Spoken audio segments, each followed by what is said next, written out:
যেসব খাবারে বাড়ে পেটের মেদ। দেহের মধ্যভাগে চর্বির স্তর কমানোর জাদুকরি কোনো পন্থা নেই।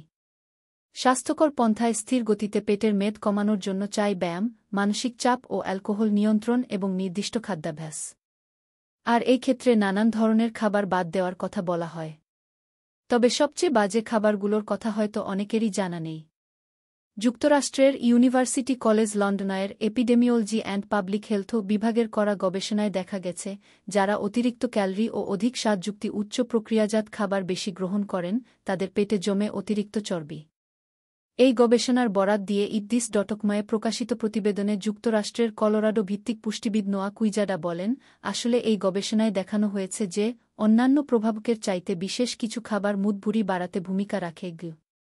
আর সেই খাবারগুলো হল প্রক্রিয়াজাত মাংস, pepperoni, sausage, cold meat, bacon. এই ধরনের প্রক্রিয়াজাত মাংস স্বাস্থ্যকর নয়। এগুলো শুধু চর্বিই বাড়ায় না, পাশাপাশি মলাশয়ে ক্যান্সার হওয়ার ক্ষেত্রেও ভূমিকা রাখে। তাই সপ্তাহে একবার পেপারনি পিৎজা খাওয়া যেতে পারে।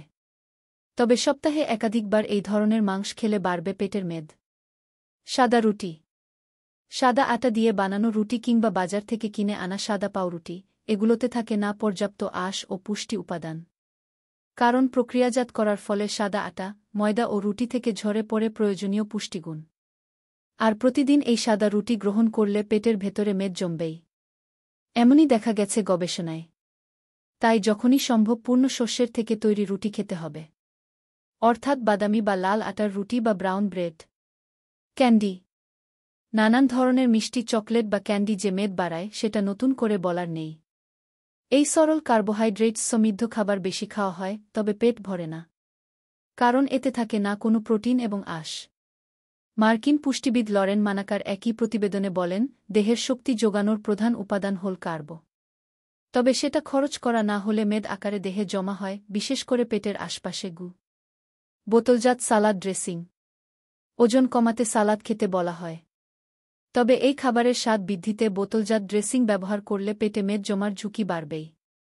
যুক্তরাষ্ট্রের জর্জিয়া ভিত্তিক পুষ্টিবিদ ও ব্যালেন্স ওয়ান সাপ্লিমেন্টস বইয়ের লেখক ট্রিস্টা বেস্ট বলেন, সব সালাদ ড্রেসিং যে স্বাস্থ্যকর হবে এমন কোনো কথা নেই।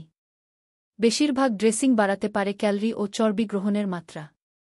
তাই বোতলে ভরা সালাদ ড্রেসিং কেনার আগে লেবেলে উল্লেখিত উপাদান ও পরিমাণ দেখে নেওয়া উচিত। বরং সালাদে ভিনেগার, অলিভ অয়েল বা লেবুর রস মেখে খাওয়া উপকারী। আইসক্রিম ও কোমল পানীয়। কুইজাডা বলেন, চিনি ও স্যাচুরেটেড ফ্যাট বেশি থাকে আইসক্রিমে। তাই প্রতিদিন খেলে মেদ বাড়বেই। একই বিষয় ঘটে নিয়মিত কোমল পানীয় পান করলে। সকালে নাস্তায় চিনিযুক্ত খাবার হতে পারে, সেটা মিষ্টি, সিরিয়াল কিংবা ঘরে বানানো মিষ্টান্ন।